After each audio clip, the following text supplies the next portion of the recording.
ప్రజలు బాధపడుతున్నారు, కాంగ్రెస్కు నమ్మి ఓటేసినందుకు బాధపడుతున్నారు అని చెప్పాను. దాన్ని అవమానించడం ఏముంటుంది? ఇంకోటి వ్యతిరేకత అంటారా?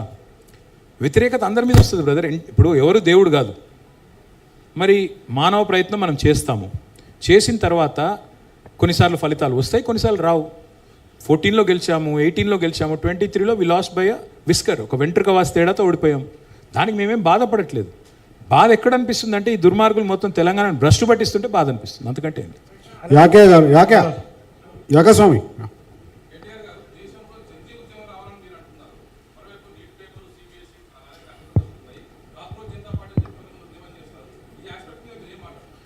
నేను ఒక 6-7 నెలల కింద ఎన్డీటీవీ వాళ్ళకి ఈవెంట్ పెడితే అక్కడ మన బాంబేలో నేను అన్నింటి జెన్జీ ఉద్యమం ఇక్కడ కూడా వస్తుందా నేపాల్ తరహాలో అంటే రావచ్చు, పెద్ద అదే అంత కష్టతరం కాదు, మీరు అనుకున్నంత గొప్పగా ఏం లేదు బీజేపీ ప్రభుత్వం అని చెప్తే అక్కడ ఉన్న వాళ్ళంతా నవ్వినరు, రకరకాలుగా హెకిల్ చేసినారు.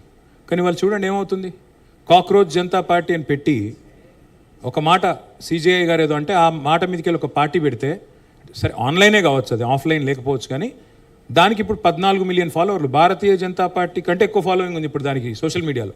కాబట్టి పిల్లల్లో ఉన్న నిరాశ, మీరు బాగా ఫాలో అవుతున్నారా? 22 మిలియన్ అట. సో నేనేమంటున్నానంటే పిల్లల్లో ముఖ్యంగా యంగ్స్టర్స్లో ఒక నిరాశ, ఒక నిస్పృహ ఉంది, అందులో అనుమానం అక్కర్లేదు.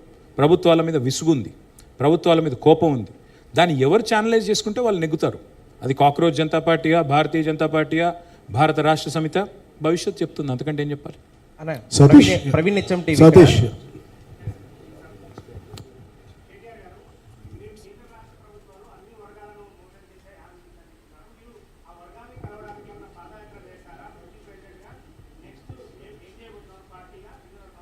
మీకు క్వశ్చన్లు అయిపోయినట్టున్నాయి. అందుకే నేను లాస్ట్ టైం చెప్పాను బ్రదర్, మళ్ళీ చెప్తున్నాను. నెక్స్ట్ ఇయర్ చేస్తాను పాదయాత్ర. ఈ లోపల కొద్దిగా ఫిట్ అయిదామని చూస్తున్నా సతీష్ నీలాగా. ఫిట్ అయ్యి నెక్స్ట్ ఇయర్ పాదయాత్ర స్టార్ట్ చేస్తాను. నెక్స్ట్ ఇయర్ ఎప్పుడు అనేది పార్టీ నిర్ణయిస్తుంది. బట్ 2027లో డెఫినెట్గా పాదయాత్ర చేస్తాను. ఎక్కడి నుంచి ఎక్కడికి, ఎప్పుడు ఏ టైమ్స్ చేయాలి, ఇవన్నీ కూడా పార్టీలో మిగతా పెద్దలందరితో కూడా మాట్లాడి డిసిషన్ తీసుకుంటాం. Thank you. అమర్ గారు క్వశ్చన్స్ అయిపోయినాయి అన్నారు కాబట్టి లైటర్ వీన్లో సార్ చెప్పండి. మీకు అహంకారం అనుకుంటున్నారు అంటున్నారు కదా, ఎప్పుడైనా ఆలోచిస్తారా మరి ఎందుకు అనుకుంటున్నారు ఇట్లా జనాలని? డెఫినెట్గా అనుకుంటా సార్. ఎందుకంటే కొన్ని మ్యానుఫ్యాక్చరింగ్ డిఫెక్ట్స్ ఉంటాయి. నాకు బాడీ లాంగ్వేజ్ ప్రాబ్లమ్. ఎందుకంటే నాకు ఎక్కువ చెప్తుంటారు మిత్రులు, నవ్వుతూ మాట్లాడండి. నాకు అట్లా లేని నవ్వులు పెట్టుకొని కొద్దిగా పనిచేయడం కష్టం. కడుపులో కత్తులు పెట్టుకొని పెదవుల మీద చిరునవ్వులు పెట్టుకునే ఆ తెలివితేటలు తెలంగాణ అని కదా, అవి లేవు నాకు. కాబట్టి మేబీ అందుకే అనుకుంటారేమో.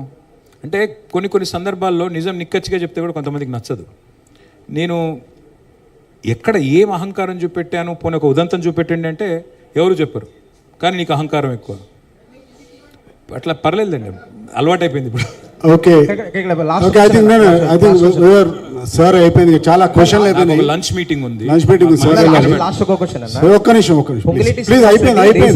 పొంగులేటి శ్రీనివాస్ రెడ్డి రీసెంట్ గా హైదరాబాద్ నగరంలో బీఆర్ఎస్ గతంలో 1,00,000 డబుల్ బెడ్రూమ్ ఇల్లు కట్టించదని చెప్పేసి కూడా చెప్పిందన్న దానికి మీకు సవాల్ విసిరాలి. ఒక సవాలు, హైదరాబాద్ లో అంతకంటే ఎక్కువ ఇల్లు కూడా కట్టించేదానికి సంబంధించి కూడా కేటీఆర్ సవాల్ ఇస్తున్నాను.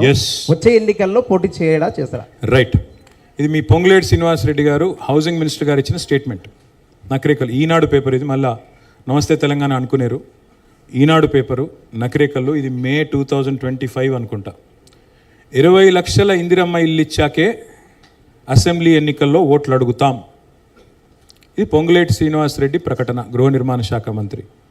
నేను అడుగుతా ఉన్నా, నేను అడగల నిన్ను, ఇంకెవరు అడగల, నువ్వే చెప్పినావు, ఇచ్చి అడుగు. 20 లక్షల ఇండ్లు అన్నావు కదా, కట్టి ఓట్లు అడుగు, లేకపోతే మూసుకొని ఇంట్లో కూర్చో. అంతకంటే ఏం చెప్పమంటావు? Okay, thank you and will end the session, but I think as moderator can I take the last question sir? Okay, yeah, thank you. And sir, నాకున్న సమాచారం ప్రకారము మీరు కేటీ రామారావు గారిని నార్త్ ఇండియాలో, ఢిల్లీలో బాగా ఆయన ఇమేజ్ పెంచడానికి ఒక ప్రయత్నం బాగా జరుగుతుంది. మీదే సార్? ఎస్, నాకున్న సమాచారం ప్రకారం నార్త్ ఇండియాలో పెద్ద సోర్స్ కూడా, చాలా పెద్ద సోర్స్ అది. So that's what I'm my question is that.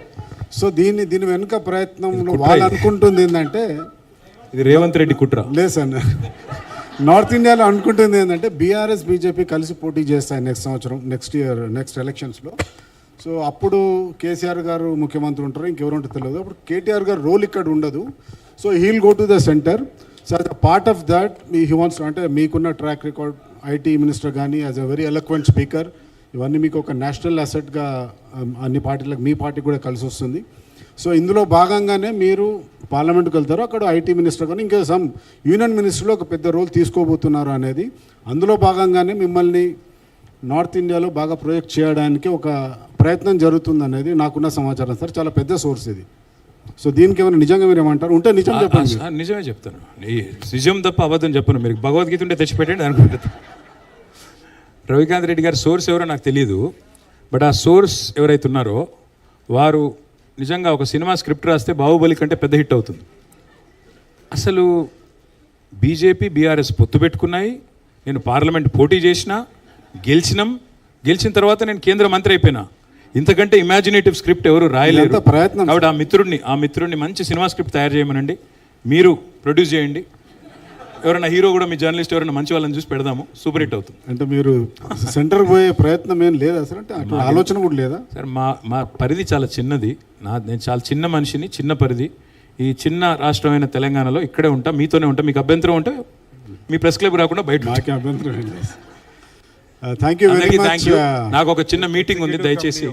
Thank you very much sir. Group photo executive EC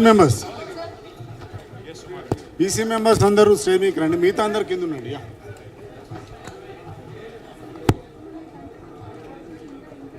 నిండి 13వ సంవత్సరంలో అడుగుపెట్టిన ఈ సందర్భం అయితే తెలంగాణ ఏర్పాటుకు సంబంధించి, తెలంగాణ రాష్ట్రానికి సంబంధించి కొన్ని ప్రత్యేకతలు ఉన్నాయి. అది మీ అందరికీ కూడా తెలుసు. ఎందుకంటే తెలంగాణ రాష్ట్రం అనేది ఏ ఒక్కరి వల్ల, లేదా ఏ ఒక్క పార్టీ వల్ల, ఏ ఒక్క సంస్థ వల్ల వచ్చింది అని మేము అనుకోవడం లేదు. అట్లాగే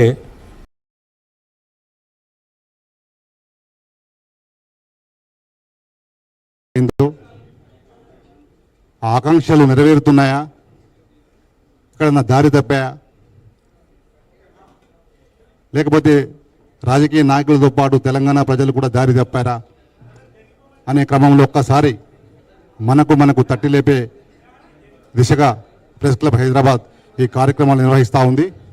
ఈ మీట్ ది ప్రెస్లతో పాటు త్వరలో తెలంగాణ ఆయా రంగాల్లో నిష్ణాతులైన వారితో కూడా 2 రౌండ్ టేబుల్స్ సమావేశాలు నిర్వహించి ఎక్కడి నుంచి స్టార్ట్ అయిన తెలంగాణ ఇప్పుడు ఎక్కడ ఉంది, ఆగిందా, ప్రయాణిస్తూ ఉందా, ఆయా రంగాల్లో తెలంగాణ సూచనలు ఎట్లా ఉన్నాయి అనే అంశాన్ని కూడా ప్రెస్ క్లబ్ హైదరాబాద్ తన వంతు బాధ్యతగా తీసుకొని తెలంగాణ పౌర సమాజం ముందు తెలంగాణ ఆకాంక్షల నివేదికను పెట్టబోతా ఉన్నాం. ఈ కార్యక్రమాన్ని ప్రారంభించే ముందు ప్రెస్ క్లబ్ హైదరాబాద్ ఉపాధ్యక్షులు రాజేష్ గారు, అరుణ గారు, కోశాధికారి రమేష్ వైట్ల గారు, జాయింట్ సెక్రటరీలు హరిప్రసాద్ గారు, బాబురావు గారు, ఈసీ